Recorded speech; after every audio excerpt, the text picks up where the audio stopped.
El cuento como una herramienta terapéutica pues es utilizado desde hace milenios, ¿sí? Desde hace siglos, solo que hasta hace poco se retoma a través de la praxis clínica de la psicoterapia, eh, todo un sistema ya estructurado de cómo trabajar con las metáforas, los mitos, los cuentos, y todo esto surge más que todo a través de la terapia narrativa y también a través de la terapia con enfoque, diría yo, junguiano, en donde se utilizan algún tipo de metáforas arquetípicas para hablar de aspectos interiores de la psique humana. Érase una vez un pueblo donde todos dormían y una loba subió del mundo de abajo al mundo de arriba.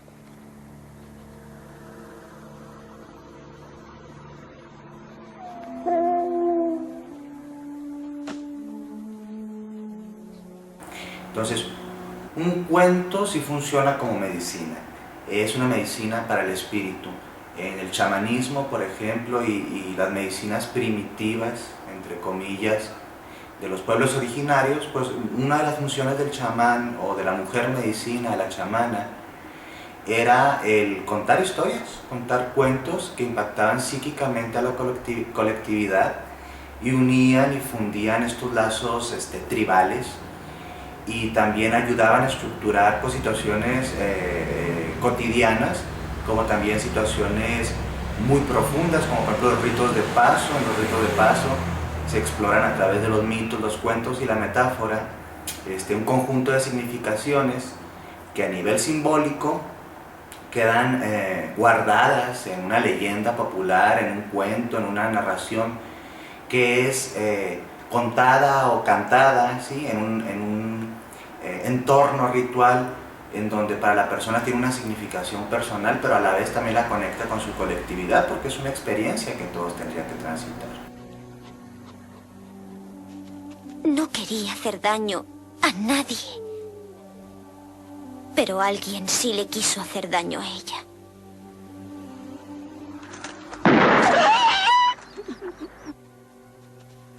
Así que huyó, corriendo, y huyó, y siguió huyendo. Entonces, hay cuentos que hablan de esa naturaleza psíquica profunda, como por ejemplo los que se refieren a la muerte, al dolor, a la pérdida del sí mismo, a la recuperación del sí mismo. Entonces vemos, por ejemplo, cuentos como Caperucita Roja, ¿sí? Un cuento con muchas versiones en muchas partes del mundo, que es un cuento que es tanto psicoanalíticamente como simbólicamente tiene que ver con un tránsito de desarrollo, ¿sí? Un rito de paso psíquico, biológico, ginecológico de las mujeres, y toca los puntos a nivel simbólico del despertar de la sexualidad, de la menstruación, de los peligros y también de los cuidados que debemos de tener cuando hay ese despertar. Entonces es un cuento que a nivel simbólico, como un mapa psíquico, se cuenta a las niñas que están en esta transición, y ellas a través de una forma no directa y no confrontante absorben parte del aprendizaje a través de la metáfora. Tenemos cuentos también como por ejemplo Barba Azul, en donde se evidencia lo que pasa, ¿sí? Con el autoengaño, ¿sí? Cuando uno puede perder la libertad, la seguridad, incluso la vida, por autoengañarse, y ahora lo podemos ver muy contemporáneamente en las situaciones de relaciones violentas entre hombres y mujeres, en donde a veces este Barba Azul que tenía raptada, casada, comprada a su prometida, pues también representa una figura simbólica que siempre ha existido, que es un generador de violencia, una persona que somete, ¿sí? Que destruye, y no necesariamente el cuerpo de la persona, sino tal vez aspectos interiores, psicológicos, psíquicos. Tenemos cuentos que se refieren a atributos, ¿sí? Atributos que uno tiene que ir desarrollando a lo largo de la vida, que podrían ser como esos ritos de paso, ¿sí? y que a veces a los niños ya se les cuenta de forma tan maquillada o tan, vamos a decir, moralista, que pierden mucho de su poder. Entonces, gran parte del trabajo terapéutico con los cuentos es recuperar las estructuras reales de los cuentos, aplicarlos a través de la narración oral, o ya sea también leída, escrita o leída. Creo yo que el valor del cuento es mucho más potente cuando hay una transmisión oral, en donde hay evocaciones, sensaciones, lenguaje corporal. ¿Quién está ahí? ¿Quién está ahí?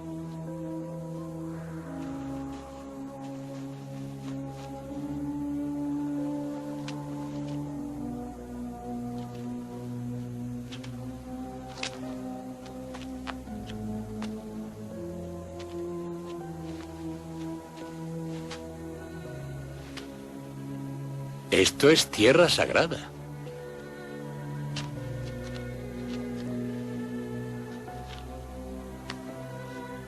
Pobre hija mía.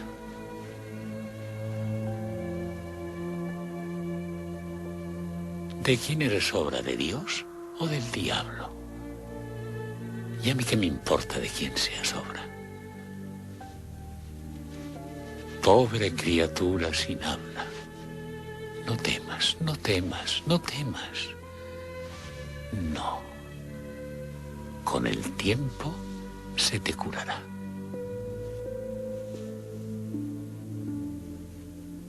Y la herida se le curó. Porque en realidad no era más que una niña que se había apartado del sendero del bosque. Y nunca olvidaría lo que allí encontró.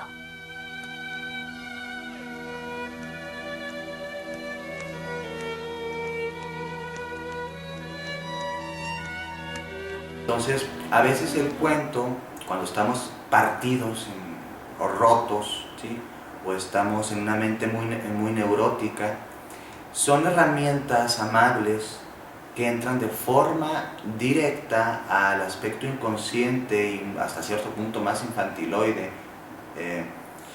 para hacer cambios en la conciencia y plantar semillas de reflexión. Entonces todos estamos habitando un monomito, un cuento, una metáfora, un viaje del héroe o de la heroína, y a veces no somos conscientes de dónde estamos. A veces en estos cuentos siempre aparece la figura del ogro, o la mala, o el malo, o la bruja, que son componentes, sí, que pueden ser peligrosos, pero que también pueden ser necesarios para nuestra propia supervivencia. Imaginemos, por ejemplo, el cuento de la misma Caperucita sin el lobo, sin perderse, y es que nadie se va a encontrar si no se pierde. Hay también La pestaña del lobo, un cuento muy famoso, en donde el bosque, ¿sí?, que eso es algo como muy común en los cuentos de hadas, en los cuentos para dormir. Bueno, para dormir, porque antes se utilizaban, todavía muchas personas utilizan para dormir a los niños, pero estos cuentos también sirven para despertar a los adultos. Y nos despierta de formas bien simpáticas, porque por ejemplo este bosque continuamente presente en los cuentos de hadas pues representa metafóricamente el mundo y el tener que salirte de tu zona de confort, porque en el cuento siempre empieza así: estaba en su zona de confort, ya sea en su casa, en la casa de sus padres, en su aldea, y por alguna misión, ¿sí?, o por alguna situación del destino, tuvo que moverse de ese estado de confort y empezar a explorar eso que es el bosque en la mayoría de los cuentos, que pues son los lugares desconocidos para nosotros. En el viaje vital todos estamos explorando un bosque personal, tanto hacia adentro y hacia afuera, y en ese bosque nos vamos a encontrar a veces con figuras que pueden ser lumínicas o vamos a decir positivas, y también las que parecerían oscuras, confrontantes, que muchas veces en los cuentos pues son estas brujas, estos ogros, estos lobos, y casi siempre también representan atributos necesarios para la homeostasis psíquica del ser humano, y podríamos llamar a nivel junguiano, pues que son la sombra, ¿sí?, que son esos componentes negados, salvajes, instintivos, que no han sido asumidos, entendidos, conciliados o incluso, ¿sí?, derrotados de una forma adecuada para poder integrarlos en nosotros.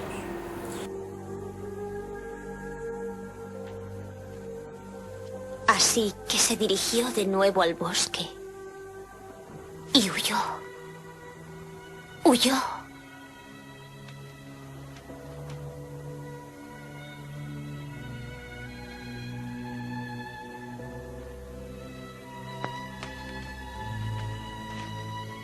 Entonces, el cuento, en el aspecto más general, puede funcionar como eso, un inductor reflexivo a nivel consciente, pero también funciona como un inductor, ¿sí?, inconsciente de un montón de bagajes colectivos que traemos, ya sea a nivel social, religioso, incluso arquetípico o de especie, y pueden activar procesos que antes tal vez no estaban despiertos.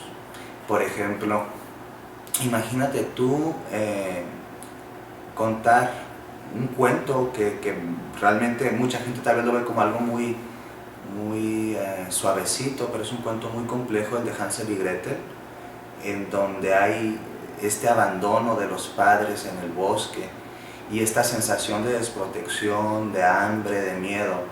Nos lo pintan de pronto como muy bonito, como muy rosa, pero el cuento es muy duro, ¿sí? El cuento habla de la sensación primero infantil, de ese miedo primitivo infantil, al abandono, al despojo, a la vulnerabilidad. ¿Y qué voy a hacer con esa vulnerabilidad, con ese despojo? Entonces es un cuento que para muchas personas en un estado reflexivo y bien inducido le puede ayudar a entender gran parte de las sensaciones que afloran cuando, como adultos incluso, estamos confrontando una etapa de sensación de abandono, de vulnerabilidad, y viene, ¿sí?, en esta etapa un montón de confrontaciones con estas figuras temibles de los cuentos, entre ellos esta bruja que está disfrazada de una ancianita dulce. Hay otros cuentos que nos van a evocar, por ejemplo, la sensación de que hemos pasado por ahí, ¿sí? Al parecer, este cuento está hablando que algo que están contando ahí, yo ya lo pasé. Entonces me vienen, por ejemplo, leyendas y cuentos hopis como el ave y el pez, en donde dos seres de dos mundos diferentes se enamoran y después de una serie de conflictos, de problemas, logran estar juntos, transformándose ese que era ave en pez. Los dos eran peces ya y podían amarse, pero aún así no eran felices y tuvo que volver a ser cada uno lo que realmente era en su respectivo mundo. Entonces, para muchas personas que han transitado situaciones de desamor, de desencuentro, de no entendimiento, por qué mi pareja fue así o no fue así, las puede hacer reconocer y sensibilizar partes que a veces no queríamos reconocer. ¿Por qué? Porque hay una defensividad neurótica y hay una necesidad de salvaguardar nuestra identidad fuerte del yo, en donde no queremos a veces reconocer directamente los dolores emocionales o los dolores del alma. Y entonces, a través del cuento, el lenguaje se transforma en un inductor también para canalizar una serie de emociones que están o reprimidas o negadas, olvidadas, y una serie de mecanismos defensivos que pues, todos tenemos.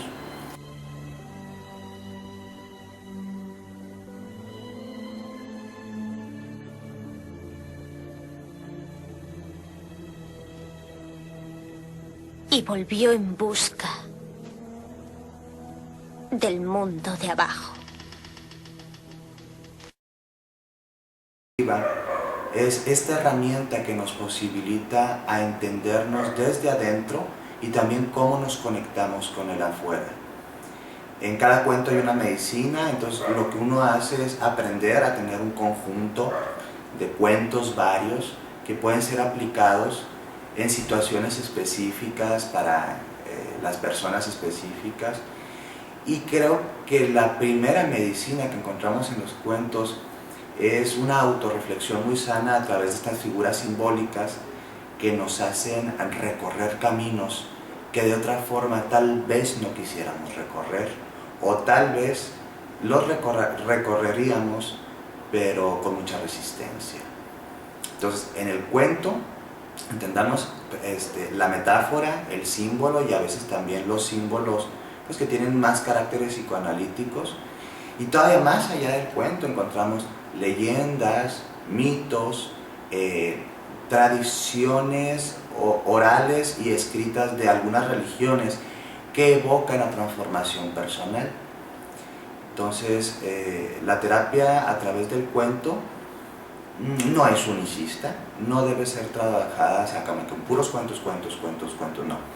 Es una terapia que engloba varias herramientas clínicas, pero que hace un uso bastante reiterado del cuento como forma de canalizar y de movilizar emociones pues de adentro hacia afuera.